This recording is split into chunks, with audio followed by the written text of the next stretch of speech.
3, 2, 1, gravando. Minha gente querida, estamos a apenas 500 inscrições no canal dos 10.000. Por que que você que assiste ainda não clicou no sininho? Me responde isso. É o jeito que a gente tem de falar para o YouTube que a gente vai tocar a vida de mais pessoas, a gente vai ajudar mais pessoas. O jeito que você tem de patrocinar o meu trabalho é clicar aí no sininho e com isso o YouTube entrega para mais pessoas. Então, bom dia. Fala, Eurico, bom dia.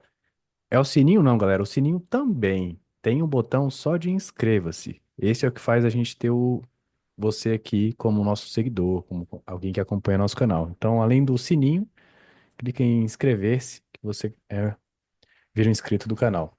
E eu queria já abrir aqui que a gente não estava conversando sobre podcast, a gente estava viajando em várias outras coisas. Claro, que tem tudo a ver com esse ecossistema de gestão e tudo Para mais. variar.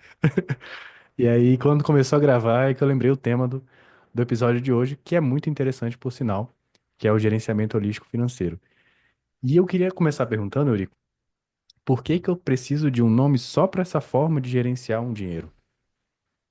Putz, a gente precisa de um nome porque é um jeito diferente, é uma outra maneira de fazer, né? Não é a gestão convencional, não é uma contabilidade convencional.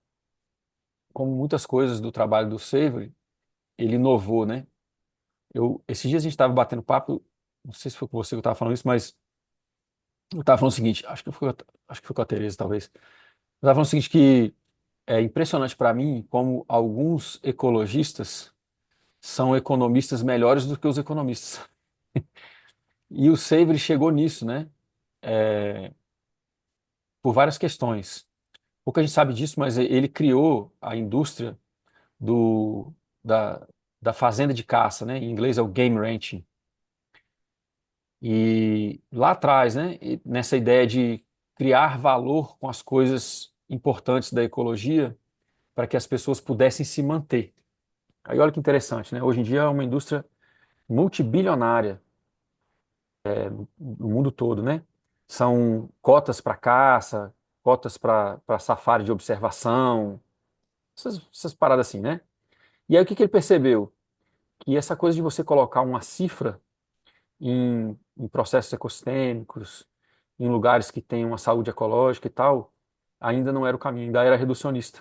Porque se você coloca preço em tudo, tudo pode ser comprado, e se tudo pode ser comprado, as pessoas que já têm monopólios, cartéis, etc., elas vão ter mais oportunidade de comprar mais e concentrar recursos, né? Então, na curva de aprendizado da vida dele, está hoje com 88 anos. Inclusive, gente, tem uma aula maravilhosa com ele aqui no canal. Procurem e vejam. É, nessa curva dele de aprendizado, ele chegou nessa questão de buscar integralidade nas coisas. E ele passou a fazer um tipo de consultoria aonde ele não dava soluções para os clientes. E muito do que eu faço é inspirado no trabalho dele e de outros profissionais, né? E eu concordo muito com isso. O meu papel não é trazer soluções, o meu papel é esclarecer as principais questões, as dúvidas, os desafios, para que a pessoa, a partir da digital de complexidade dela, consiga se resolver. Obviamente que ele chegou no que a gente chegou aqui na terceira jornada, na terceira temporada da Jornada do Jardineiro, que é o seguinte: se você não organizar o financeiro, por mais que você ame a natureza, você não vai conseguir ficar no campo e não vai conseguir cumprir a sua missão ecológica. E aí ele se lançou a fazer uma investigação das abordagens econômicas, né? Na literatura dele, nos livros dele, ele cita alguns economistas rurais. E aí, em suma, ele adaptou várias coisas para o campo. Então, ele tem um tipo de planejamento econômico, um tipo de comparação de negócios, é, um tipo de estratégia de lançamento e aprimoramento dos negócios que não é convencional. E aí, portanto, é inovadora, ele deu o nome, é o gerenciamento holístico financeiro. É diferente de qualquer sistema contábil, é diferente de qualquer sistema de gestão, até porque leva em conta as métricas e indicadores sociais e ecológicos, né? Que as outras pessoas falam em inglês, né, do triple bottom line, né, o social, ecológico e tal, mas as empresas falam isso, mas elas não praticam isso. E na metodologia dele, as métricas ecológicas vêm à tona e ele parte, né, da premissa incondicional de que nós precisamos entender que nenhuma economia é viável e duradoura se ela não vier da melhora da saúde dos ecossistemas onde ela se instala. Por isso que eu falo que ele é um ecologista que virou um economista melhor do que os economistas, porque ele entende que não existe economia desacoplada. Economia tradicional, os neoliberais, enfim, a economia, do modo geral, mais voltada para o lado capitalista, ela acredita que ela é desacoplada do ecossistema e que ela faz a gestão do ecossistema. Ela não entende que ela está dentro do ecossistema, em última instância, dentro do planeta. E que se o planeta ruir, a economia vai ruir junto, né? Então, é uma espécie de loucura analítica, né? Uma esquizofrenia analítica. E ele resolve isso com métricas e indicadores do social e do ecológico, mas ele tem uma pegada muito forte do planejamento financeiro, que é uma das coisas que a gente vai falar aqui hoje. Interessante. Eu queria voltar só um pouquinho, antes da gente ir para como é que funciona esse gerenciamento holístico no dia a dia de um produtor rural, de alguém que vive no rural e tem empreendimentos, que é o financeiro em si. Partindo da premissa que a gente está fazendo uma análise sobre as pessoas que vivem nesse ecossistema, né, que produzem, vendem o que produzem, beneficiam, enfim, nossa audiência, ou que querem fazer isso em algum momento da vida. O que que você vê que vai além do gerenciamento holístico financeiro, que é vamos dizer, uma dificuldade dessa audiência, desse público? Antes mesmo de ser sobre o gerenciamento holístico financeiro, que é essa forma diferente, mas eu sei que tem pilares que sustentam, antes mesmo do gerenciamento holístico financeiro, um bom cuidado financeiro, diria, como o manejo do solo, né? Como é que você maneja também o dinheiro? Bom, primeiro o seguinte, para responder isso, eu vou voltar lá atrás, tem um filósofo da educação muito bacana, ele chama John Taylor Gatto. O John Taylor Gatto, ele tem um viés assim libertário e tal, um espectro assim econômico que eu não concordo muito, mas ele é um filósofo da educação muito bom. Escreveu alguns livros importantes, escreveu Armas de Instrução em Massa, escreveu um outro livro chamado Emburrecendo a Gente. E nesses livros, ele toca um pouquinho nessa questão econômica. Outras pessoas já escreveram sobre isso, mas no trabalho deles fica muito interessante. O que que ele diz? Que o nosso sistema escolar foi feito para apoiar a Revolução Industrial e criar funcionários. E que, em função disso, nós temos alguns séculos agora já, né, quase 3 séculos, de um sistema educacional que não prepara as pessoas para protagonizar as próprias vidas, prepara as pessoas para serem funcionários. Então, antes do gerenciamento holístico, a gente tem uma necessidade básica que é de protagonizar vidas viáveis. Isso requer um acompanhamento contábil, né? Requer um planejamento, requer um desenho de vida, que as pessoas perderam um pouco essa capacidade de olhar para tudo e falar assim, poxa, eu consigo projetar uma vida melhor para mim, eu consigo planejar e executar isso, né? De novo, a gente está sempre aqui naquele eixo do público que diz que não existe problema, não existe solução individual para problema sistêmico e que não existe política pública para isso. Eu reitero, né? Os governos estão completamente cooptados pelas corporações e o superorganismo da economia vigente, né? Então, é muito pouco provável que nós tenhamos governos disruptivos. As parcerias público-privadas, se alguém quiser estudar isso, por exemplo, a ONU, a Organização Mundial da Saúde, a FAO, conglomerados como o FEM, né, o Fórum Econômico Mundial, eles vêm influenciando políticas públicas do terceiro setor que têm chegado por cima dos governos e ditado, por exemplo, essa agenda das ODS, ESG. Isso é uma agenda de grupos neoliberais que bancaram, patrocinaram, injetaram dinheiro na ONU e fazem com que tenha uma agenda de política pública supragovernamental. Ou seja, essa agenda está vindo de cima para baixo e o escalão mais alto não é o Estado, são essas organizações internacionais que estão em parcerias público-privadas com conglomerados neoliberais como o Fórum Econômico Mundial. No trabalho do Gato, ele aponta muito isso, fala assim, olha, nós não estamos ensinando os nossos jovens a projetar as próprias vidas e a protagonizar a dimensão econômica do seu viver. E ele faz uma argumentação que ela conversa muito com os meus anseios, porque ele diz que quando a gente aprende a protagonizar a própria vida na dimensão econômica, nós invariavelmente pendemos mais para as nossas vocações. E como educador, ele chegou na conclusão de que se nós vamos mais para os nossos lados de vocação, nós temos mais motivação para nos aprimorarmos nas dimensões que nos faltam. E no socioambiental brasileiro, agora eu vou fazer uma super generalização, peço perdão por ela, mas a grande maioria das pessoas não projeta, não acompanha e não quer lidar com a dimensão financeira. Então, mesmo antes do gerenciamento holístico financeiro, é necessário sim que nós reconheçamos que nós precisamos protagonizar o financeiro. O paradoxo disso, no socioambiental brasileiro, é que a gente fica num voto de cabresto. Antigamente os coronéis falavam isso, né? Ah, vou te dar aqui, vou te dar metade do orçamento para dentadura, aí depois que eu for eleito eu te dou a outra metade. Te dou a dentadura de baixo, depois eu te dou a de cima. Isso é fato real, tá, gente? Isso aqui não é piada, não. Vou te dar um pé do par de sapato, depois que eu ganhar eu te dou o outro. Era o chamado voto de cabresto. Eu estou dando exemplos de itens menores, né? Mas isso era feito com vários itens, com várias condições, é, e era chamado voto de cabresto. Qual a diferença que a gente tem hoje se nós não temos um Estado, e o Estado está acima do governo, que consegue assegurar a dignidade e a saúde das pessoas? A gente tem um voto de cabresto. As pessoas votam no menos pior da esquerda com medo da radicalização da direita. E vice-versa. E quem vota na radicalização da direita vota porque está com medo do mundo ficar comunista, que também é outra viagem. Não vai, não vai, nenhum dos dois está lidando com entre aspas, um inimigo real. É um inimigo criado dos dois lados, né?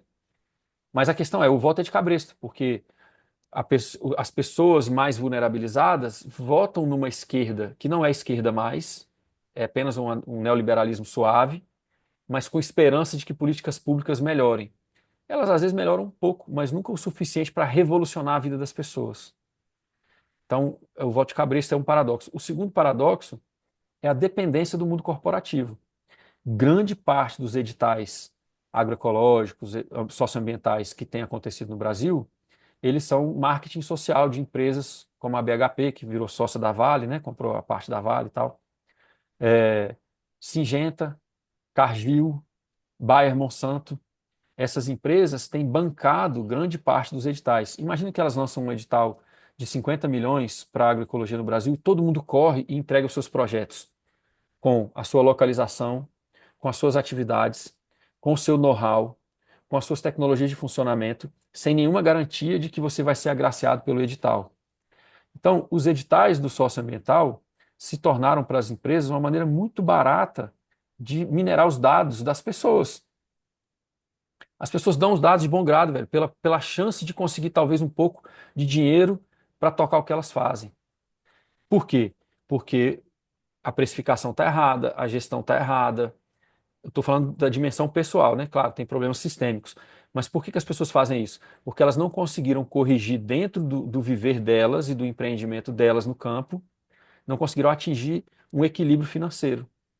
Então elas se jogam para os editais, se jogam para as políticas públicas, e isso é, como eu falei, um paradoxo, porque é o voto de cabresto e você está dependendo das corporações que você diz querer combater, porque elas estão por trás da maioria dos editais. Estão pesquisando a água, estão pesquisando as sementes tradicionais, estão pesquisando a ocupação ecológica do território. Eles têm todos os dados e as pessoas estão ofertando esses dados gratuitamente, totalmente sistematizado, georreferenciado, pela possibilidade de talvez ter uma ajuda de custo no sistema de produção. Então nós precisamos ser autônomos e não dá para ser autônomo sem enfrentar a dimensão econômica. Então é um grau de maturidade que as pessoas do socioambiental e os ecologistas precisam chegar nele. O Seifer fala um negócio interessante, que entre o cara que fica excitado contando notas novas no banco e o poeta que nega o dinheiro e quer viver a vida completamente, entre aspas, desapegado, ou entre aspas aqui sou eu, né? Porque isso não é desapego, isso é desleixo. Entre esses dois, ele fala que não tem muita diferença.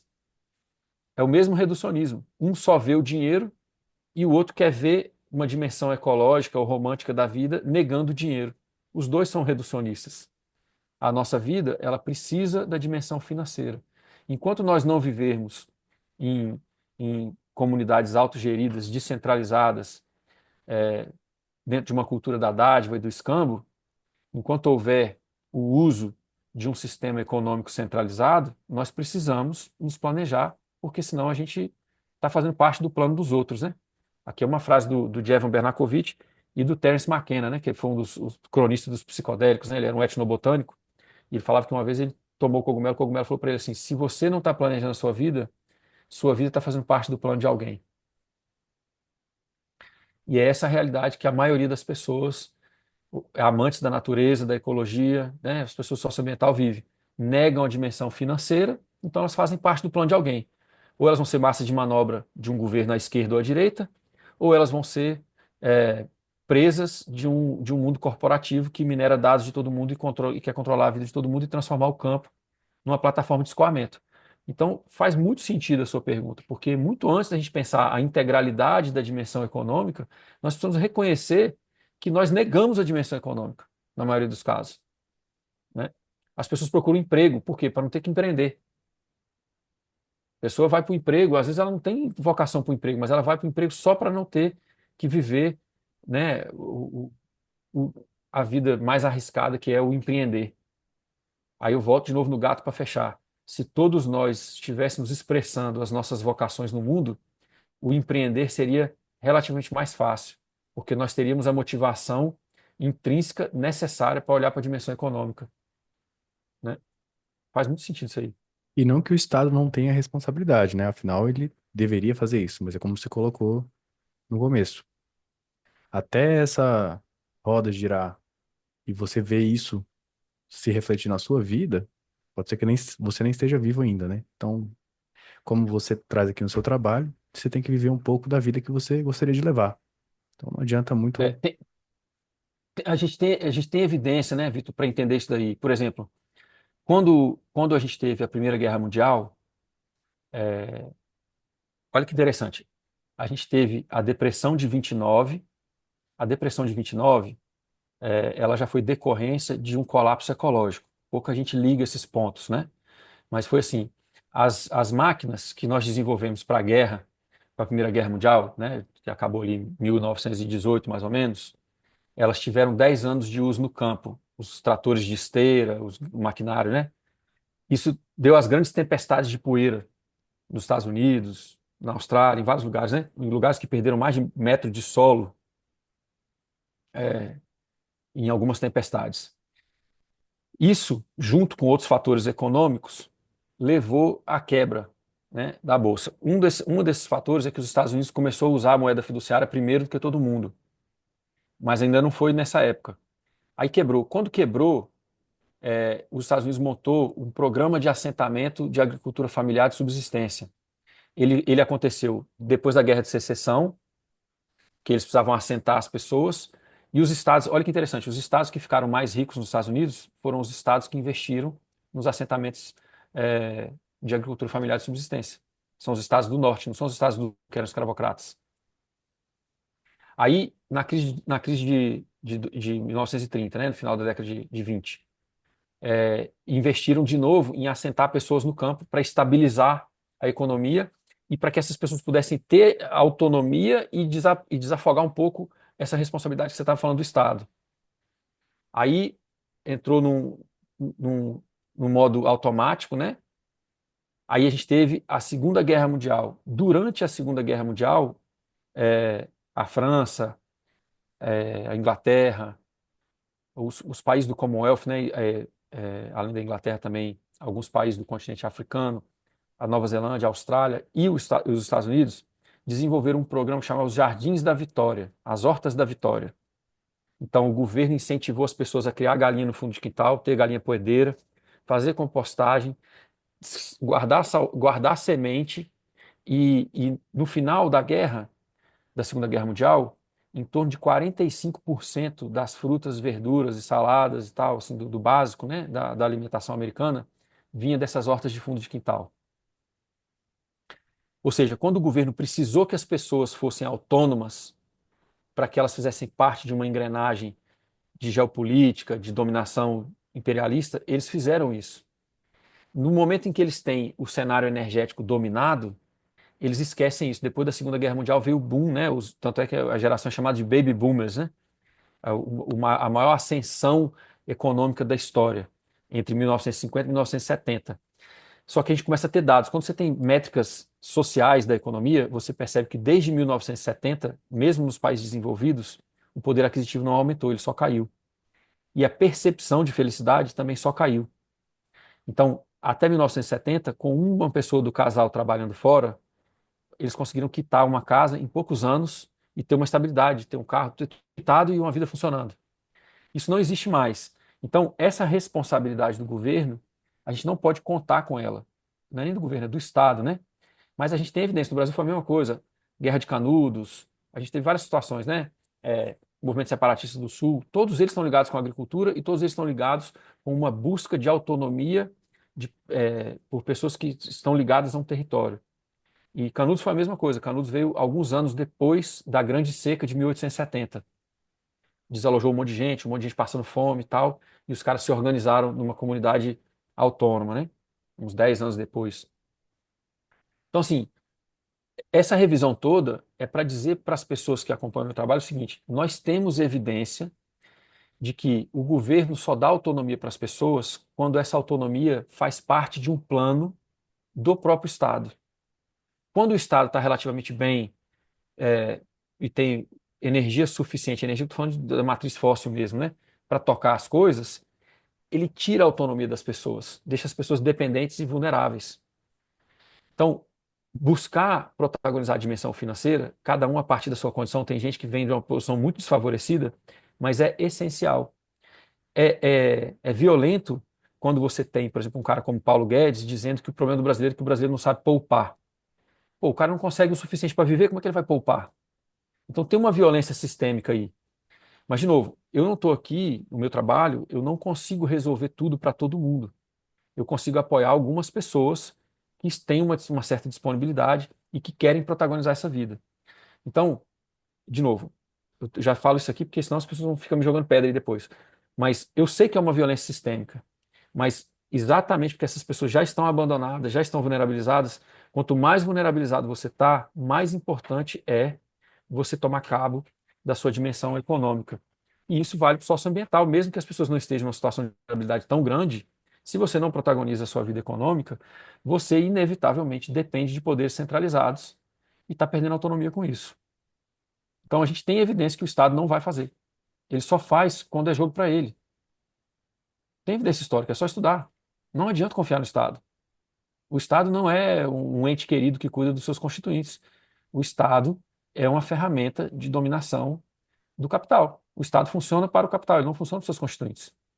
Qualquer pessoa com pouca análise histórica e econômica consegue ver isso. Tá aí, o Lula entrou, continua aprovando veneno.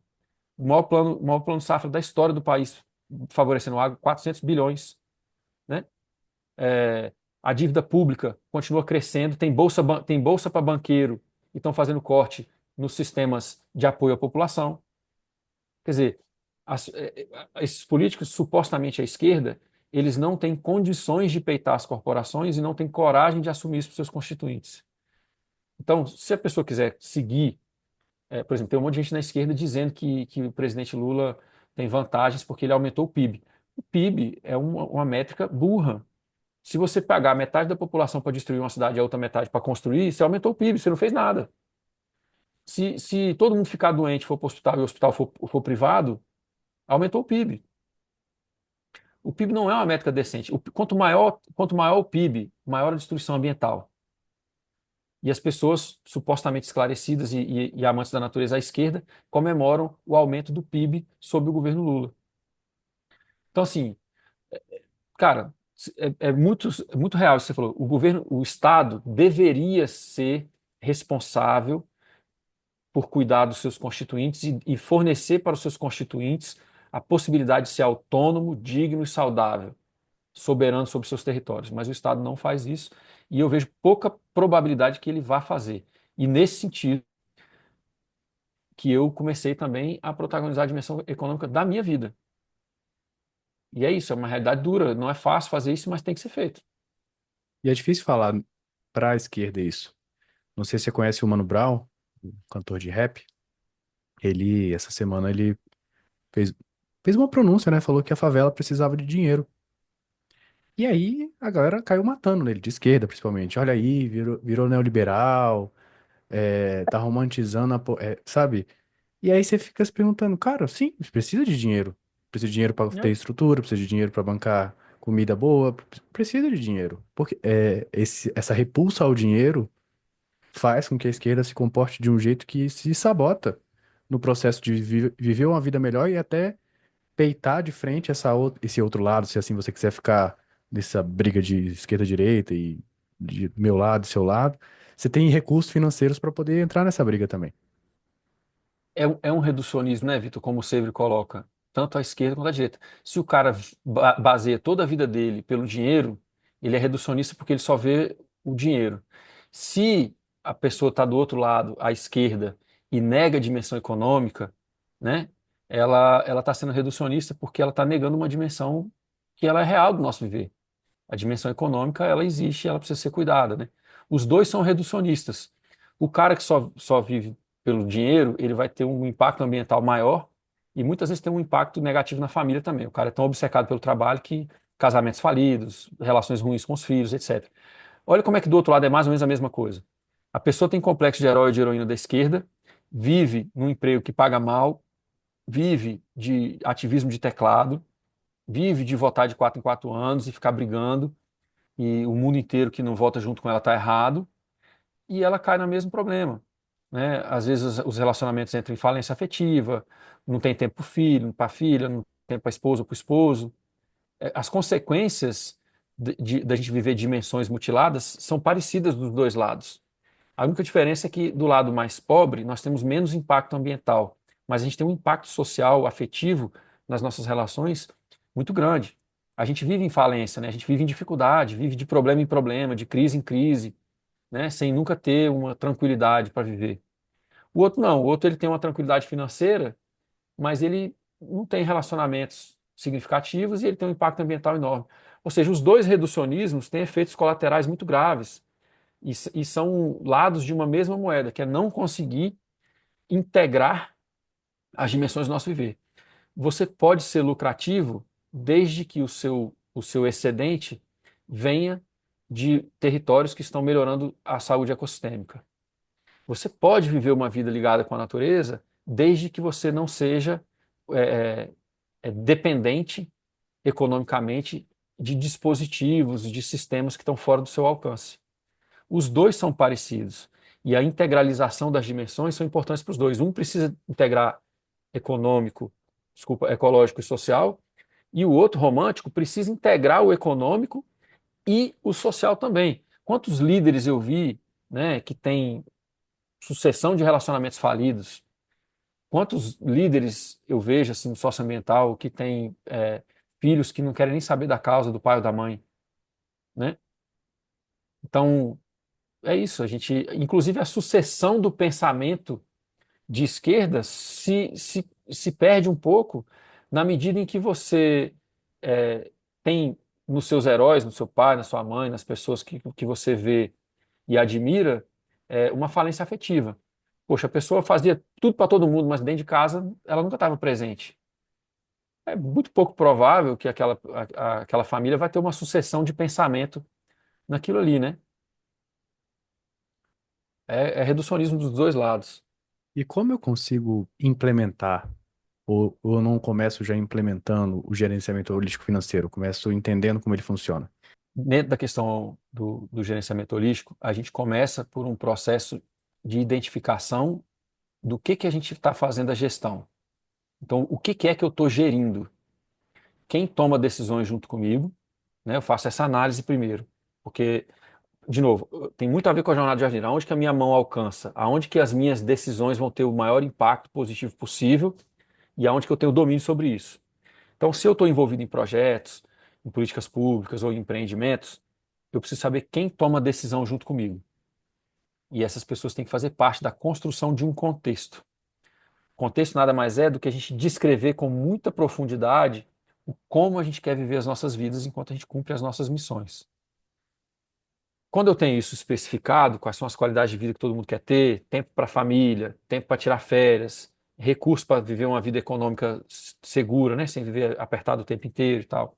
Quando eu determino todas essas variáveis sociais das pessoas envolvidas na gestão comigo, eu parto para escolher os empreendimentos que vão conseguir amparar essas vidas que a gente desenhou e que vão se viabilizar melhorando o território onde eles se instalam. Essa é a grande diferença do gerenciamento holístico. O reconhecimento de que uma economia viável precisa vir de um território que melhora sempre a sua saúde ecossistêmica.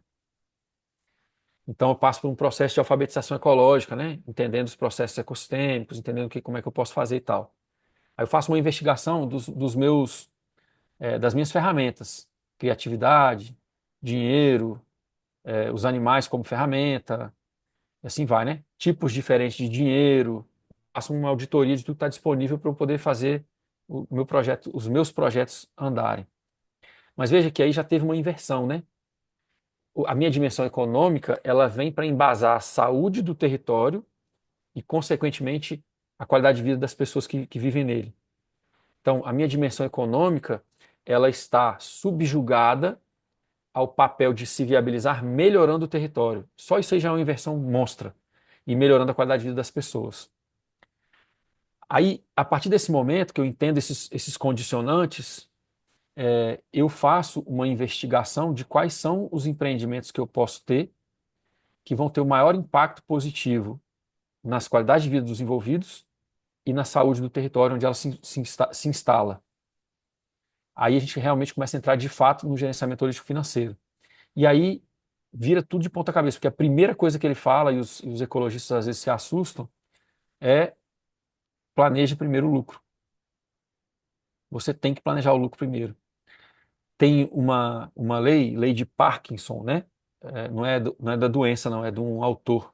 E ele diz o seguinte, que é, as tarefas tendem a tomar o tempo planejado para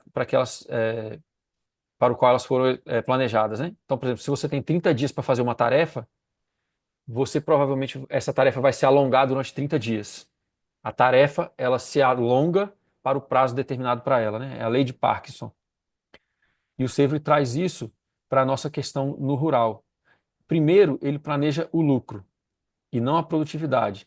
As pessoas no campo primeiro planejam a produtividade, o plantio, o sistema de produção e tal. Então ele já inverte isso. E ele inverte isso porque, segundo ele, essa lei de Parkinson, ela entra dentro do planejamento econômico da seguinte maneira: se o cara faz um planejamento da propriedade dele pela produção e faz uma projeção do faturamento anual, vamos supor que ele faz uma projeção de faturamento anual de 300 mil. Provavelmente ele vai começar a gastar em equipamentos, em edificações e coisas, e o orçamento dele vai chegar perto desses 300 mil se não passar. Ou seja, a gente tem uma tendência de criar gastos que vão chegar numa equivalência ao faturamento planejado, não é nem o faturamento já realizado. Então, no momento que a pessoa planeja os sistemas de plantio e planeja a venda daqueles cultivos e tem um faturamento planejado de 300 mil, ela começa a fazer todos os investimentos na fazenda e toma todos aqueles 300 mil de novo. Aí ela roda sempre no zero a zero. Uma coisa que pouca gente sabe, né? Mas a grande parte do agro funciona no zero a zero o tempo inteiro. Os caras trocam muito dinheiro, né? Eles trocam dinheiro o tempo inteiro, mas eles não ficam com muito dinheiro no bolso. Só que vivem uma vida de alto nível, alto no sentido econômico, né? Por quê? Porque tudo está financiado dentro da lógica da produção de commodities. A caminhonetona que ele usa está financiado dentro do negócio, o aviãozinho que ele tem está financiado dentro do negócio, tudo está tudo financiado e tudo refinanciado. Na medida em que ele consegue pagar um pouco do financiamento, ele abre outro financiamento para frente e renegocia a dívida e vive de dívida em dívida, né? Por isso que de tanto em tanto tempo os governos têm que perdoar o agro, que é para ele continuar funcionando, porque ele não é viável. O agro não é viável. O paradoxo da direita que defende o agro é que se você tirar o subsídio do agro, ele fale. Eles falam muito de meritocracia, falam muito do mercado equilibrar as coisas e tal, mas se não tivesse o plano safra apoiando o agro como a gente tem no Brasil, o agro não funcionaria. Ele só funciona porque ele tem perdão de dívida e subsídio muito alto. Mas para voltar aqui, né, para a lei de Parkinson dentro da contabilidade do Sever, o agro faz isso numa escala muito grande. Mas a agricultura familiar, de pequeno e médio porte, faz a mesma coisa. Ah, você tem um faturamento planejado de 300 mil, 500 mil, você vai ter tudo financiado e vai comprar tudo e vai gastar tudo e vai viver dentro daquele limite ali quando não passa do faturamento, né? Às vezes tem mais dívida do que tem faturamento. Então, primeiro, planeja o lucro. Segundo, uma categorização da contabilidade que é completamente diferente. Primeiro, a gente fala que o lucro é o que sobra depois que a gente faz a conta de faturamento menos despesa. Então, o nosso cérebro já funciona de uma maneira, como é que eu vou dizer? De uma maneira passiva com relação ao planejamento do lucro. Porque o lucro é o que sobra. É como se você não tivesse domínio sobre ele, né? Então, ele inverte isso. Ele começa planejando o lucro primeiro. Aí, ele faz uma categorização das despesas. Como é que a contabilidade convencional faz? Despesas fixas e variáveis. Olha como é que isso joga o cérebro da gente para funcionar do jeito não produtivo para a gente. A despesa fixa faz o quê? Não faz nada, ela é fixa, você vai ficar com ela o tempo inteiro. E a despesa variável faz o quê? Ela varia o tempo inteiro, você não consegue planejar ela. Então ele faz uma classificação que é o seguinte: você tem despesas inescapáveis. Quais são essas despesas? Financiamentos, dívida, né? É, ele coloca dentro disso aí outras despesas fixas que não são dívidas, mas que você não tem como escapar delas, sei lá, pensão alimentícia, né, compromissos financeiros que você tem que você não pode escapar. E aí depois ele coloca uma categoria de despesas que geram renda ou geram riqueza. Aqui ele sempre olha o ponto fraco de cada empreendimento. Às vezes dentro de uma propriedade rural você vai ter dois, três empreendimentos. Ele olha o ponto fraco de cada empreendimento e pega o dinheiro e investe naquele ponto fraco para melhorar ele. Então, no último episódio a gente falou dos estágios de conversão, né? Então, se o meu estágio de conversão que está ruim é transformar a luz solar e água em vegetação saudável, quando eu tenho um dinheiro, eu tenho que melhorar isso. Como que eu melhoro isso? Sistema de padrão de plantio da linha-chave, vou melhorar o solo, vou melhorar a hidrologia no lugar, eu vou usar plantios tridimensionalizados, né? Plantios de cobertura por várias famílias e várias espécies, né? Então eu estou tridimensionalizando o meu sistema para captar mais água e mais energia solar. Então, nesse ano eu vou investir nisso, se o meu problema era na conversão de recursos naturais. Se o meu problema era na conversão de produto, talvez eu vou pegar parte do meu faturamento e vou jogar na construção de uma cozinha de beneficiamento ou de equipamentos de beneficiamento. Ou, se eu atingir um pico de venda, desculpa, se eu não atingir meu pico de venda e eu estou ficando com o produto para trás, eu vou pegar e vou investir em marketing. Então, volta no episódio anterior, porque tem esses estágios de conversão, né? Aí aqui, na categorização das despesas, a gente vai gastar primeiro, e não é gastar, é investir nas que vão gerar mais renda. E aí, curiosamente, além de se planejar o lucro primeiro, uma das despesas que ele diz que tem que ser, a primeira que tem que ser paga é o prolabore. Porque se você não tiver seguro, se você não estiver vivendo bem, o seu empreendimento vai, ou os seus empreendimentos, porque muitas vezes no campo, como eu falei, é no plural, né? Eles vão por água abaixo. Aqui eu queria fazer Então, uma pausa rapidinho, Eurico. Tem dois caminhos que as pessoas tomam que eu vejo nesse momento do Prolabore. Um deles é falar: não, eu acho que eu consigo ficar sem o Prolabore, reinvestir mais no meu negócio e fazer ele girar mais rápido, girar melhor. E o segundo caminho é aquele que pega todo o faturamento e fala que é meu Prolabore. Eu sei que tem erros aí nos dois caminhos, eu queria que você abordasse um pouco esses dois caminhos aí. os dois são reducionistas. Um sangra a empresa para viver e o outro se sangra para a empresa viver.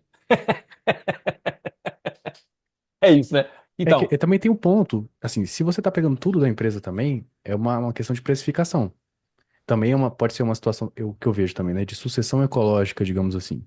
Às vezes no começo você roda no 0 a 0 para fazer aquilo ali rodar um pouco mais, né, se desenvolver, criar mais, como se eu começasse a cortar listas e árvores E eu sei que no começo ali eu só vou gerar no 0 a 0 para que as árvores é, fiquem mais preeminentes. A partir do momento que as árvores começam a ter um resultado expressivo, eu já consigo mudar esse cenário. Eu entendo que no começo pode ter esse sangramento maior da empresa por conta desse estágio, tá? Meio que no começo, não foi muito bem planejada a transição, e no começo, se pagar com tudo que a empresa recebe, pode acontecer. Mas a partir de um certo momento, isso muda, né? Deveria mudar. O Edgar Kahn foi o cara que criou o Banco do Tempo, né? Ele é um advogado americano, faleceu há uns 10 anos. Ele, de novo, né? As pessoas que têm um olhar humano e ecológico, elas acabam fazendo economia melhor do que os economistas. Ele criou o Banco do Tempo e um dos argumentos dele do Banco do Tempo era equalizar o tempo das pessoas e tirar uma hierarquia de profissões, né? Uma das coisas que ele dizia é o seguinte, que mais ou menos 30% da economia que a gente tem informal, do lar, é feita por mulheres ou por pessoas que fazem serviços que nós invisibilizamos. As pessoas que não se pagam para o labore, elas estão fazendo isso. Elas estão subsidiando o próprio negócio com energia, tempo de vida. E aí, se você tem relacionamento com outra pessoa, você está submetendo o seu companheiro, a sua companheira ou seus filhos ao compromisso de subsidiar a empresa. Por que que eu estou dizendo isso? Quando você não se paga, quando você não tem uma precificação que te reconhece como ser humano protagonista daquele empreendimento, você é sugado pela empresa. Na verdade, você está fazendo isso, você está transformando seu tempo e sua energia em dinheiro para a empresa. Por isso que a brincadeira, mas é real. Um grupo se sangra para a empresa funcionar e o outro sangra a empresa para a vida pessoal funcionar. Eles são muito parecidos. É, claro, se você nunca teve uma empresa, um empreendimento superavitário, talvez você não consiga pagar o seu prolabore ideal no primeiro ano, que é o que você estava falando. Mas precisa estar planejado algum tipo de prolabore, por menor que seja, para que seja reconhecido que você está subsidiando com tempo e energia e conhecimento e criatividade aquele empreendimento. Aí o outro lado é, se você tem um empreendimento e você saca todo o faturamento para bancar sua vida pessoal, significa que o que você precisa para viver vamos supor que é uma pessoa que vive apertada, que não tem muito como fazer corte. Significa que aquilo que você está sangrando da empresa e jogando para você, essa mistura de caixa, está te dizendo o seguinte: a sua empresa precisa faturar pelo menos uns 2/3 a mais do que ela está faturando. Para quê? Para que você possa ficar com 1/3, que é o equivalente ao seu prolabore, você tenha um outro terço para reinvestir e um outro terço manutenção, impostos, etc, etc. Então, a gente pode olhar essa confusão de caixa, essa negligência, e ao invés de ficar se chibatando, né, se chicoteando nas costas, a gente simplesmente olhar isso como um dado de aprendizado. Olha, eu vinha misturando os caixas porque eu não faço dinheiro suficiente. Vamos planejar como é que eu posso fazer mais dinheiro, né? O outro lado é, a empresa está indo bem, mas eu não tenho prolabore. Então a empresa não está indo tão bem assim. Eu preciso planejar a precificação, o volume de vendas e tudo, que eu possa ter um salário digno para trabalhar para aquela empresa. Aí, uma pequena dica aqui para vocês. É, uma dica de imposto, tá, gente? Não me levem a mal. É, determine um prolabore mais baixo possível quando você se paga um prolabore. É fictício. E você faz retiradas semestrais ou quadrimestrais para complementar o seu salário. Porque se você faz a retirada, você paga menos imposto. Se você coloca um prolabore muito alto, você já está pagando imposto na empresa e vai pagar imposto alto no pessoal também. Então, uma coisa é o dinheiro que a gente enxerga e outra coisa é o dinheiro que a gente gerencia. Se você enxerga que você precisa de um prolabore de 7 mil, 10 mil, tudo bem. Faz um prolabore de um salário mínimo e planeja retiradas que complementem aquilo e você faz o seu orçamento pessoal de acordo com aquele valor. Só um parênteses aqui para imposto, senão a galera vai gastar muito dinheiro com imposto. Não gosto de pagar muito imposto, não. O Boa. pessoal vai ficar puto, não é? Mas Eu não pode, gosto muito, não. Se continua aquele raciocínio. funcionasse, Eu te interrompi, né? Você estava falando das despesas, e aí você planeja as despesas, e a primeira despesa que você tem que planejar é o prolabore. E aí eu te então, interrompi com os dois caminhos. o Prolabore, ele está dentro da categoria de despesas que geram renda ou riqueza. e ele é a primeira despesa que você paga. Então você tem as inescapáveis, que você vai pagar para o banco, para o governo, sei lá o que, imposto e tal, né? E na segunda, a primeira injeção que você faz de capital é o Prolabore. Você funcionar com o máximo de tranquilidade possível para tocar aqueles empreendimentos. Aí, dentro dessas que geram riqueza, você vai ver de novo, dentro daqueles três estágios, por isso que eu falei, volta no outro podcast para ver isso. Onde está o seu ponto fraco? Está na primeira conversão, está na conversão de produto e serviço ou está na comercialização? E aí você vai planejar o seu ano e pegar o seu um percentual da empresa, 15, 20, 30%, e vai reinvestir. Aí, de novo, você fala, não é a quantidade de vendas que você faz que garante um faturamento e a construção de uma vida financeira tranquila. O que constrói essa vida financeira tranquila é saber aonde você reinveste o dinheiro do faturamento, que é onde a gente tem, o brasileiro tem esse problema, né? Síndrome de jogador de futebol. Ganha um pouco de dinheiro a mais, compra um carro, um relógio, né? Enfim, vai gastando com coisas para sinalizar que está bem financeiramente, ao invés de se manter uma vida simples e reinvestir nos empreendimentos que vão te trazer estabilidade. Dentro da jornada de jardineiro, eu quero deixar bem claro o seguinte: eu vou desenvolver aqui as outras categorias, mas eu quero ganhar o melhor possível, o mais rápido possível, para construir autonomia. Ter um sítio quitado, sistemas de produção de energia quitados, seja uma mini usina hidrelétrica ou painel solar, ter o maquinário duradouro, básico, quitado, né? Para que eu possa investir o dinheiro que eu ganho na saúde do território e na saúde das minhas relações. Eu quero investir o meu dinheiro em tempo com o filho, em tempo de contemplação na natureza, tempo com a companheira.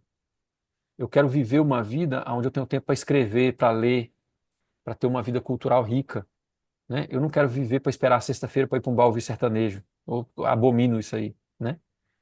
Então, daí o meu foco na dimensão financeira, né? Eu estou querendo construir um lugar, esse lugar vai servir de sala de aula para outras pessoas, para mim também, inclusive. Então, eu tenho um foco muito, muito apurado nessas questões. Inclusive, eu tenho cada vez mais atraído pessoas que entendem essa necessidade do socioambiental para o meu trabalho, né? A comunidade que eu atendo e tal, tem muita gente em cima disso, né? A gente tem pouco tempo com essa economia tradicional funcionando com relativa estabilidade. A probabilidade daqui para frente é de crises financeiras cada vez maiores. Então eu tenho que me estabilizar o quanto antes. Eu não posso depender de emprego, eu não posso depender de financiamento, eu não posso depender de cadeias longas de produção e consumo da produção primária, né? Eu tenho que ter uma função social, ecológica e econômica local importante, porque na medida em que a gente tem crises financeiras, a gente se ajuda e a gente tem autonomia para se rearranjar. Pode falar. Perfeito. Esse final que você falou já responde a minha pergunta, mas eu gostaria de enfatizar, porque quando você descreve que você busca uma autonomia é, em várias áreas de emprego, de comida, de várias coisas, muita gente que admira, assim, vê de fora, ou até mesmo do próprio nicho, fala, então você quer ser um sobrevivencialista. Aí eu falo, é e não é. E eu sei que essa última parte do que você falou aqui responde isso, mas eu gostaria que você enfatizasse a diferença de um sobrevivencialista dessa visão que você tem de uma pessoa autônoma. Vamos lá, parênteses dentro do parênteses, depois a gente volta para a classificação das despesas. O sobrevivencialismo, ele tem uma visão do mundo de escassez e de conflito. E ele lida com o mecanismo de motivação pelo medo. Eu não curto muito essa abordagem. Nós não funcionamos na melhor das nossas capacidades afetivas, criativas, quando a gente está no adrenalizado, com medo. Muita gente se motiva e desenvolve disciplinas e hábitos para a criação de autonomia a partir disso e funciona. As pessoas começam a preservar alimento, se preparam um sítio de uma maneira mais autônoma possível e tal. A minha visão talvez seja um pouco mais romântica, mais utópica. Eu vejo o seguinte: se eu imagino uma região onde eu posso contar com os meus vizinhos, onde eu posso, em qualquer dos riachos da região, baixar e beber uma água do riacho, que eu sei que ele não vai estar poluído, se eu posso andar em qualquer lugar da minha região e ver pássaros diferentes, animais diferentes, se eu posso deixar meus filhos soltos, meus netos soltos, que todo mundo vai olhar, que todo mundo vai cuidar, e, enfim, né? Se eu imagino esse futuro, que dentro da gestão holística a gente chama isso de base futura de recursos, se eu imagino um futuro onde a gente tem confiança o suficiente para fazer sistemas econômicos alternativos, no campo isso é muito possível, né? Aqui no interior do Rio Grande do Sul, onde eu estou, por exemplo, é muito comum ainda o caderninho. Você vai no supermercado, em alguns pequenos municípios, você vai no supermercado, faz a compra e anota no caderninho, não tem dinheiro. Ainda é possível isso, né? Mas só é possível aonde o tecido social é fortalecido. Então, se você tem essa visão de futuro, aonde o social, o afetivo, o ecológico, para algumas pessoas o espiritual, né? E o econômico funciona bem, e esse econômico não é o econômico do banco que eu estou falando de economia local. Se você tem essa visão de futuro, você se prepara de um outro jeito. Você não se prepara com câmera de CCTV, com cercas cada vez mais altas, eletrificadas e, né, e cheio de espinho. Você não fica investindo em comprar arma e aprender a atirar. Você vai, no seu dia a dia, construir apólices de seguro econômicas, sociais e ecológicas. O que são apólices? São excedentes que você vai depositando para, num caso de crise, você poder ter um amparo. Então você troca com os vizinhos, você leva presentes para os vizinhos, você oferece a sua mão de obra para o vizinho, você cuida de uma pessoa que às vezes está passando por um momento difícil, ao invés de julgar ela, você acolhe aquela pessoa, você cria uma função econômica local baseada na confiança e na dádiva mais do que no dinheiro, né? Não tem problema se o fulano te deve um pouco, não tem problema, você deixa ele pagar de outra maneira. Ou se aquele dinheiro ou aquele favor não te faz falta, você deixa a pessoa tranquila para passar ele para frente. Não, não, não precisa se preocupar com isso não, vamos ajudar outro fulano, passei para frente, tá tudo bem, eu tô bem e tal. Então, na minha visão, a gente constrói a policy construindo autonomia, protagonizando essa vida mais saudável, mais coerente, mas a gente tem que ser proativo nos depósitos que a gente faz, costurar a trama do tecido social, investir na economia informal, investir no nosso papel regional, né, biorregional. E aí eu vejo que isso, é, na verdade, é super egoísta, né?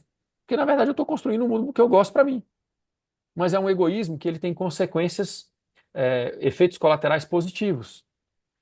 E se, num caso desse, a gente passa por uma crise econômica muito acirrada, todos se protegem, todos se vigiam, todos se ajudam a se viabilizar. Ao invés da visão sobrevivencialista, que é assim, eu vou ter um sítio num lugar, vou subir a cerca o mais alto possível, vou ter uma espingarda, uma câmera de CCTV, e se vier uma crise eu vou passar bala em todo mundo. É muito pouco provável que você dure muito tempo, porque você é um solitário loucão armado, entendeu? E é isso. Então, eu não vou muito por esse lado, assim. Eu vou por um lado de construir o mundo que eu quero, como uma apólice de seguro. E aí, de novo, eu quero ter uma propriedade com uma casa energeticamente eficiente, uma casa adaptada ao clima local. Eu quero ter uma horta produtiva, uma roça produtiva. Eu quero ter a minha água e energia fora da concessionária, o meu tratamento de efluentes fora da concessionária. Porque se tiver mais crises, eu tenho como amparar as pessoas. Um exemplo clássico, na Austrália tem um amigo, ele chama Cid. O Cid, ele era dono de uma das melhores empresas de painel solar da região. E chegou a ter quase 30 funcionários e tal, e depois ele diminuiu bastante para recuperar a qualidade de vida dele. E ele vivia num sítio. O sítio foi planejado todo com um desenho permacultural, assim, o sítio já estava estabelecido há 20 anos. E era um sítio que tinha um sistema energético, o sistema de tratamento, né, de sanitário ecológico, e tinha horta, roça e pomar. E ele tinha engradados e engradados de cerveja artesanal que ele mesmo faz, guardado na garagem. Umas plantinhas diferentes também escondidas em alguns lugares da propriedade ele também tinha, né? E aí teve uma enchente muito grande num rio lá da região, 2012, 2000, não lembro o ano, foi por volta de 2012. Cara, muita gente do município foi acampar no sítio dele, porque tinha drenagem, tinha água limpa, tinha banheiro seco e tinha eletricidade para as pessoas carregarem os celulares e poder comunicar, porque no município quebrou tudo. Então, a propriedade dele teve uma utilidade, foi serviço público para o município. Claro, não foi tanta gente do município, foi mais os amigos dele. Mas imagina que no auge da enchente, o município ilhado, porque o rio serpenteava em volta do município, né? As pontes estouradas, a galera foi acampar no sítio dele. Era melhor ficar de barraca na chuva no sítio dele do que ficar seco dentro de casa, sem saneamento, sem eletricidade, sem água. Então, é disso que eu estou falando. Eu estou falando de criar viabilidade econômica para criar santuários. Esses santuários, a partir do momento que a gente descentraliza a economia, eles têm uma possibilidade de funcionamento autônomo. Mas para montar ele, precisa de dinheiro. Pode combinar 8 formas de capital, pode combinar trocas, pode combinar dádiva. Mas em algum grau, a gente vai precisar é, de dinheiro. E é isso que eu estou fazendo aqui, ajudando as pessoas a pensar essa dimensão de uma maneira produtiva, de uma maneira eficiente e de uma maneira realista e madura. Precisamos protagonizar a camada financeira. Aí, vamos lá, voltando para o parênteses inicial é, da classificação das despesas, né? Então vamos lá. Primeiro eu separo o lucro que eu quero ter naquele ano. É um montante específico, não é em percentual. É um valor específico. Ah, esse ano eu quero juntar R$ 20.000. É a primeira coisa que eu faço no planejamento econômico. Vou juntar R$ 20.000. Então tá, guarda essa informação ali. Agora eu vou olhar quanto que foi que eu gastei nos anos anteriores na minha dimensão pessoal. Eu preciso somar tudo isso, ver aonde que eu posso cortar custo, e se eu não puder, tudo bem, aquilo vai me dar o meu valor de prolabore. Agora eu vou atrás de ver quais são os empreendimentos que combinam com o meu contexto holístico, combinam com a qualidade de vida que todo mundo quer, e vou testar esses empreendimentos, vou passar eles pelo filtro da tomada de decisão holística.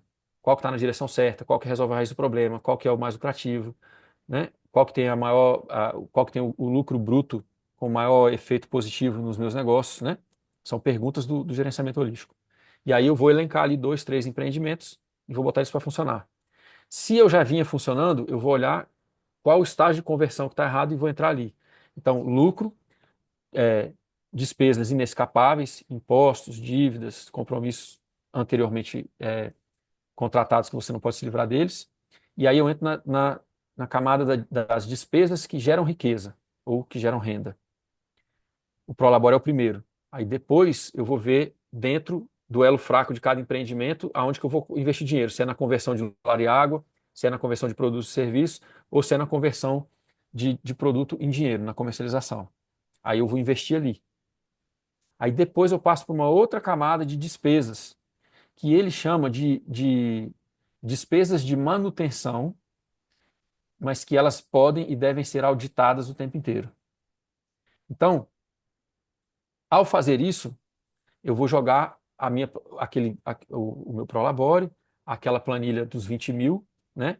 E aí eu vou falar assim, então tá, se eu tenho 20 mil, eu preciso economizar, quanto que sai aí? Vamos botar 24 para ficar mais fácil. Eu preciso economizar 2 mil por mês, todo mês, no meu ano planejado fiscal. Pode começar de janeiro a dezembro, ou pode começar de março a outro, não interessa. O ano que você vai rodar, né? Os 12 meses. Aí você vai ter uma planilha de acompanhamento. Eu tenho que juntar 2 mil todo mês. O que aconteceu esse mês? Ah, esse mês deu 1.500. Aí você vai tentar investigar por quê. Ah, eu tive um gasto extra com tal coisa, não sei o quê, tal, tal, tal, deu 1.500, beleza. Eu vou pegar esses 500 e vou despejar nos outros meses e diluir, ou eu vou criar algum evento, ou vou cortar alguma despesa que equivale àqueles 500 para poder equilibrar no mês que vem, e no mês que vem eu tenho um faturamento, eu tenho não um faturamento, mas eu tenho uma reserva de 2.500. Então, esse acompanhamento mensal, que acompanha métricas de qualidade de vida das pessoas, de saúde do território, e agora está acompanhando a contabilidade, esse acompanhamento passa a ser a nossa bússola principal. Eu não olho só para o dinheiro, eu olho para o dinheiro e meu tempo livre. Não adianta eu juntar esses 2 mil e não ter tido tempo de fazer uma gestão decente. Tá fazendo gestão de 10 à meia-noite. Tá errado. Não adianta eu ter juntado esses 2 mil e estar estressado com a companheira. Não adianta eu juntar esses 2.000 e não ter tempo com meu filho. Então, todo mês eu tenho que olhar como é que está o meu tempo, minha qualidade de vida, a saúde do meu território e o meu planejamento financeiro. E aí eu revisito isso todo mês. E ao fazer isso, eu tenho correções todo mês para fazer aquilo. E aí, o meu objetivo no final do ano é ter aqueles 20.000 separado. Agora perceba, como eu tenho as despesas que geram riqueza, as despesas de manutenção, né, e as inescapáveis, esses 20.000, eles estão livres agora, porque o fluxo dos empreendimentos vai botar de volta nessas três, nessas áreas, independente do lucro. Eu posso usar o lucro e botar ele de volta e injetar ele de volta. Mas o jeito que eu funciono, a empresa tem que conseguir melhorar no próximo ano sem que eu tenha que pegar o lucro. Eu fiz ele exatamente para eu poder investir na minha estabilidade financeira. O que eu vou fazer com aquilo? Eu vou investir numa poupança, dinheiro no colchão, enfim, o que eu quiser, ouro, prata, ou eu vou colocar tudo de volta na propriedade em segurança ecológica. Aí é do contexto holístico de cada um, como é que vai reinvestir aquilo. Mas o funcionamento cíclico dos empreendimentos não precisa desse dinheiro. Esse dinheiro foi projetado exatamente para você ter reserva para construir segurança. É uma opção se você quiser, além dos reinvestimentos comuns que a gente faz, injetar mais dinheiro ali. Beleza, mas é de cada um. Só que esse controle, ele garante a construção de uma vida econômica mais segura. Para algumas pessoas é mais rápido, porque elas partem de uma posição já mais abastada. Para outras pessoas é uma curva de 5, 10 anos até conseguir fazer isso. Agora, se você não faz, você não vai chegar lá nem em 20 anos, né? Então, ao invés de ficar aí reclamando, isso aí vai demorar muito, é melhor você começar logo, né? E em vez de ficar, mas é fácil falar porque você é branco de classe média. Não, não é fácil falar, ninguém sabe da minha vida, meu amigo. Quem vê Instagram não vê a situação da pessoa. Para todo mundo é difícil. De novo, tem problemas sistêmicos, algumas pessoas partem de uma situação injusta. Mas se você não começa a fazer isso, a situação vai continuar injusta o tempo inteiro. Porque você está apostando que o Estado vai resolver uma injustiça. Está fora do seu alcance de agência. Está fora de onde a sua mão alcança. Aonde a sua mão alcança eu vou planejar minha vida e vou fazer o máximo possível ao meu alcance para melhorar ela. Esse protagonismo da camada financeira, ele é essencial. E não só as pessoas que não têm ainda um empreendimento acabam tendo consequências indesejadas pela falta desse tipo de gestão. Até mesmo as pessoas que estão muito bem posicionadas com um produto muito relevante, mesmo com um faturamento alto, ainda tem todas as despesas, digamos, ficando zero a zero, por conta dessa forma de visão. Então, mesmo que você acredite que você já tenha um bom gerenciamento financeiro, talvez seja interessante você olhar de forma holística para entender que ficar no zero a zero talvez não seja a melhor forma de gerenciar o seu dinheiro.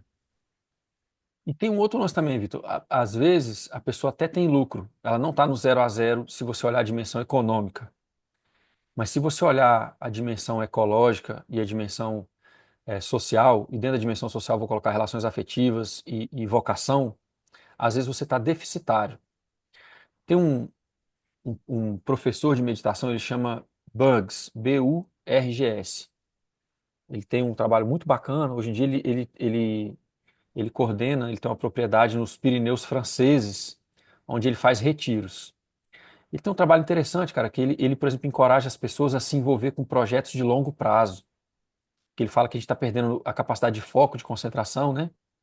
Então, como parte do treinamento dele de meditação e tal, ele traz essa coisa de, por exemplo, carpintaria, trabalhos manuais de longo prazo, né? O dele, por exemplo, ele gosta de restaurar moto. Ele pega uma moto lascada, vai comprando as peças, vai montando e tal, né? Coisas que você tem que ficar ali muito tempo é, com foco aguçado, né? O Bugs, cara, ele começou com uma banda que tocava blues e rock, e ele, muito novo, descobriu um jeito de tocar a vida muito lucrativo. Ele montou uma confecção de roupas de verão em Bali, e aí no inverno da Inglaterra, ele é inglês, né? No inverno da Inglaterra, ele ia para Bali e tocava a confecção. Aí ele fazia camiseta, bermuda, coisa simples. Mas ele fazia em Bali, porque lá é muito mais barato, né? Bali é uma economia, se você for comparar com o dólar, com a libra, com o euro e tal, é muito barato, né? Então ele tinha uma fábrica de roupa em Bali. E aí, olha que interessante, no inverno europeu, ele ia para o trópico e ele ia trabalhar ali. E no verão, eles tinham uma caravana, um ônibus, que levava a banda, que eles tocavam, né, em concertos de praça, de pequenos municípios e tal, e ele ia vendendo de maneira informal as roupas. E aí algumas lojas começaram a comprar todo ano. Cara, basicamente ele ficou rico tocando rock and roll e blues e vendendo roupa de surf. Na biografia dele, a biografia dele chama Além do Véu. É uma doideira a biografia dele. Ele fala que em um momento ele chegou a um grau tal de sensibilidade por meditação que ele começou a ver as realidades paralelas sem estar meditando. Doideira total. Mas enfim, chama Além do Véu. Aí na biografia dele ele conta, velho, que um dia ele estava num show na costa, no litoral francês, bombando. Pá, pá, ele tocando gaita, o eventão ali e tal. E ele falou assim: cara, velho, que vida é essa, velho? Não quero nada disso. Não tem nada a ver comigo isso aqui mais. Aí ele conta na biografia que ele levou alguns anos para conseguir mudar de vida, porque ele estava escravo de um sucesso que não aplacava mais as vocações e o social dele. Mas ele tinha sucesso, o cara estava rachando de ganhar dinheiro. Só que ele ficou escravo de um sucesso que não é integral, um sucesso reducionista. Era sucesso, como você colocou, só no dinheiro. Só que o cara já estava interessado em meditação, o cara já estava interessado em cura, estava interessado em outras paradas. Aí ele falou que ele levou alguns anos porque tinha uma fábrica, tinham famílias que dependiam dele, ele tinha que conseguir ajeitar a vida de todo mundo com cuidado. Olha o cuidado com o ser humano que esse cara teve. Ele não, tipo, foi lá e vendeu a fábrica e fosse todo mundo. Ele foi lá e comunicou, fazendo um plano de transição, tentou cooperativa, tentou alguém que comprasse mantendo a fábrica, tentou ver se os funcionários conseguiam tocar aquilo ali. Ele foi desmontando aos poucos, velho, para não impactar a vida dos outros. E ele foi reajustando a vida dele para uma nova carreira que ele queria, que era essa carreira é, de professor de meditação. A biografia é linda, ele escreve bem pra caramba também. Para quem fala inglês, ele tem a arte da meditação em inglês, ele tem umas meditações guiadas muito boas, assim. Era músico, de vez em quando ele toca gaita, de vez em quando ele toca uns instrumentos. Enfim, só para dar um exemplo disso que você falou, ele tinha um sucesso, mas era um sucesso reducionista. Por quê? Era um sucesso só no financeiro. As relações afetivas já não estavam mais presentes, a vocação já não estava mais presente. Então, o dar certo, às vezes, também é fracasso, quando ele é só no dinheiro. Ou porque está no zero a zero, como você colocou, ou mesmo estando superavitário, mas as relações afetivas estão vazias, o seu intelecto, sua vocação já não está ali mais. Então, o gerenciamento holístico financeiro, ele traz para a gente, junto com a tomada de decisão holística, a possibilidade de alinhamento vocacional o tempo inteiro. A gente está o tempo inteiro dando das pessoas, da qualidade de vida das pessoas, das vocações das pessoas, e cuidando da saúde do lugar. A gente cria excedente econômico a partir do aumento da biocapacidade do lugar. E aí a gente tem que conseguir viver de forma natural. O que eu quero dizer com isso? Você tem que conseguir ter uma vida financeira segura o suficiente para você ter um ritmo de vida conectado com a natureza. A natureza não trabalha no ritmo da cidade. Pô, no inverno você vai trabalhar menos, tem estação que você vai trabalhar pra caramba, tem outras que você vai poder no meio da tarde estar fazendo nada, tomando um chimarrão, tomando um chá, tomando um café. Né? Isso é segurança financeira. Você não precisa o tempo inteiro trabalhar. Você trabalha nas horas importantes para assegurar as relações e as coisas que são importantes para você. Eu, por exemplo, eu retomei o meu tempo. Todo dia de manhã eu leio 20 minutos. É, é, é uma coisa que eu conquistei. Eu gosto de ler, eu tenho que ter tempo de leitura durante o meu dia. Né? De noite eu vou ler 2 páginas e vou dormir, pô. É bom também, mas eu quero ler com foco, né? Sim. Então, às vezes eu vou ler uma biografia, às vezes eu vou ler, por exemplo, agora, esses dias, por exemplo, a gente está gravando essa temporada, eu estou lendo bastante coisa do gerenciamento holístico financeiro, do Iswell, que é um cara que também usou gerenciamento holístico. Fui ver a parte econômica da permacultura no manual do Bill Mollison. Fui fazer uma leitura indexada, né? Eu peguei alguns livros do David, fui atrás, né, do índice ali, onde ele fala de economia, onde ele fala de, enfim, né, de rendimento e tal, e fui ler entrecortado, né? E eu faço isso no horário antes da gente gravar. E olha que interessante.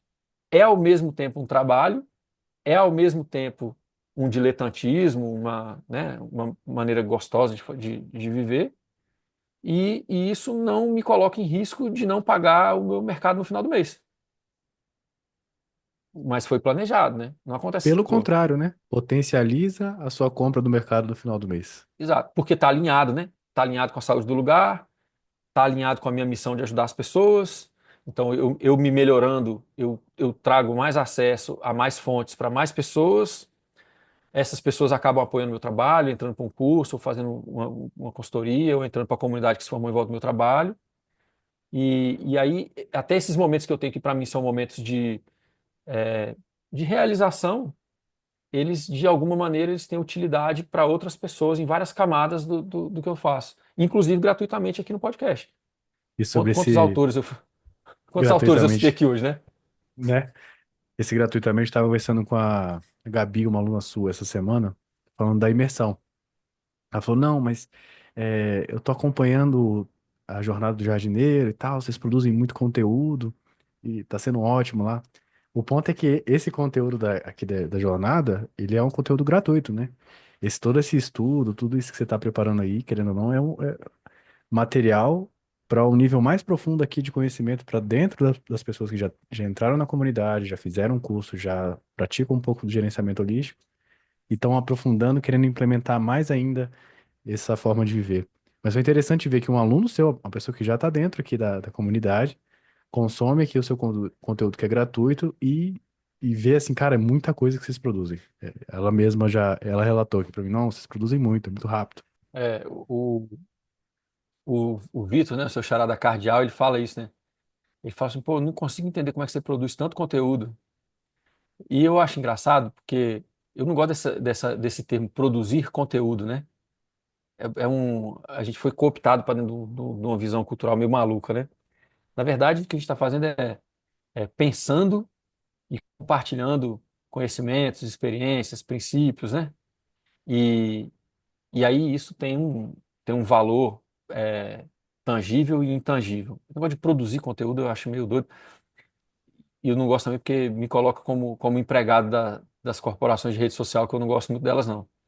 Mas semana retrasada, um rapaz entrou em contato, a mesma coisa, né? Eurico, impressionante, cara, o tanto de coisa que eu já estruturei aqui no meu sítio só com o seu canal do YouTube. Aí, mas é isso, né? Às vezes, para alguns empreendimentos ou para algumas coisas, existe um nível mais profundo, assim, de contato com o trabalho, de auxílio e tal. E aí tem, enfim, aí as pessoas podem se informar aí de como chegar mais perto. Mas eu tenho esse compromisso de que isso daqui seja bom o suficiente para que as pessoas possam aplicar nas suas vidas e ter como medir resultados positivos, né? Eu tenho essa preocupação de nos meus canais de comunicação beneficiar as pessoas, independente de uma venda condicionada, né? Não é sobre isso. Mas, óbvio, as coisas têm sinergia, e eu sou educador, eu sou consultor, e isso acaba acontecendo de maneira muito natural, inclusive. E, enfim, as pessoas que têm chegado para perto, né, elas conseguem. É, é porque, assim, quando a gente trabalha dentro da comunidade e tal, a gente tem um compromisso coletivo. Então, um dos efeitos desse trabalho, ele não é necessariamente meu para tomar o mérito. É meu no sentido de que eu articulei uma rede, tem uma comunidade, e a gente tem ali dentro uma inteligência coletiva, ou seja, a soma é maior do que né, o todo é maior do que a soma das partes, né, cada parte individual ali. Mas a gente tem também um compromisso, que é essa coisa de um espaço onde a gente comunicar os nossos sonhos e os nossos projetos, ao invés de ter pessoas que ficam falando que não vai dar certo, que a gente é doido, que tal, etc, etc, a gente tem um grupo de pessoas que começa a fazer um monte de perguntas para ver aquilo dando certo. E aí a gente tem encontros regulares que se tornam um compromisso coletivo. Às vezes, quando a gente está sozinho, a gente se auto-boicota. A gente, às vezes, ajuda mais um amigo do que a gente ajuda a si mesmo, né? Quantas vezes você foi lá, ajudou um amigo e foi energeticamente fácil para você fazer aquilo? E se você tivesse que fazer a mesma coisa para você, você ia enrolar dias para fazer aquilo, né? No compromisso coletivo, a gente aparece porque eu vou estar ali, o outro colega vai estar ali e tal, enfim. Tem essa, a coisa flui, né? Tem um apoio mútuo muito forte. Mas é isso, né? É um desenho que vem sendo implementado ao longo de alguns anos, aonde a minha vontade de comunicar com as pessoas e trazer soluções foi central.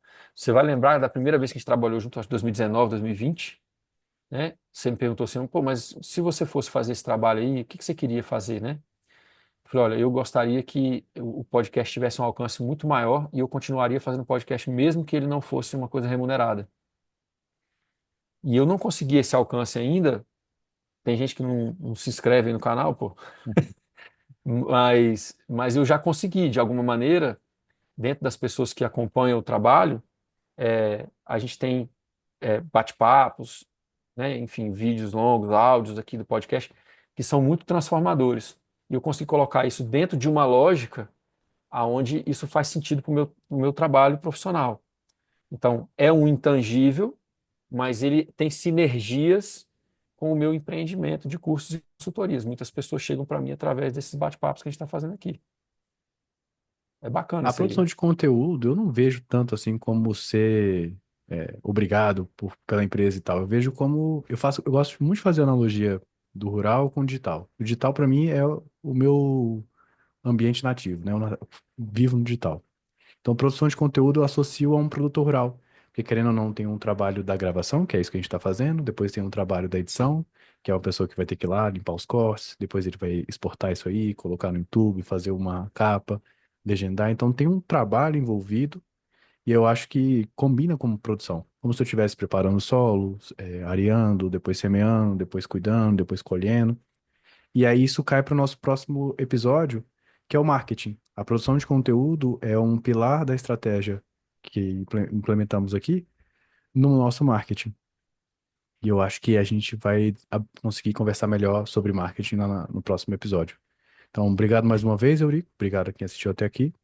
E eu vou ficando por aqui. Eu sei que você vai fazer um fechamento. E é isso. Obrigado, então. O marketing a gente precisa, é outro tabu que a gente é, precisa conseguir vencer esse tabu, né? O marketing ele é sempre visto como uma estratégia desonesta de comunicação para criar desejos de compra. Eu desafio as pessoas da agricultura familiar, de pequeno e médio porte, a olhar o marketing como uma ferramenta a ser estudada para ajudar a gente a comunicar melhor o que a gente faz, a buscar pessoas alinhadas com as nossas missões vocacionais e ecológicas. O marketing tem esse poder de trazer as pessoas que acreditam no nosso trabalho para mais perto. E ele é um aprendizado. Inclusive, é na comercialização que está uma das maiores dificuldades da maior parte da galera de pequeno e médio porte e produção agroecológica. Então é importante a gente falar disso também. Gente, muito obrigado. Vitão, muito obrigado. Ficamos para o marketing no próximo episódio.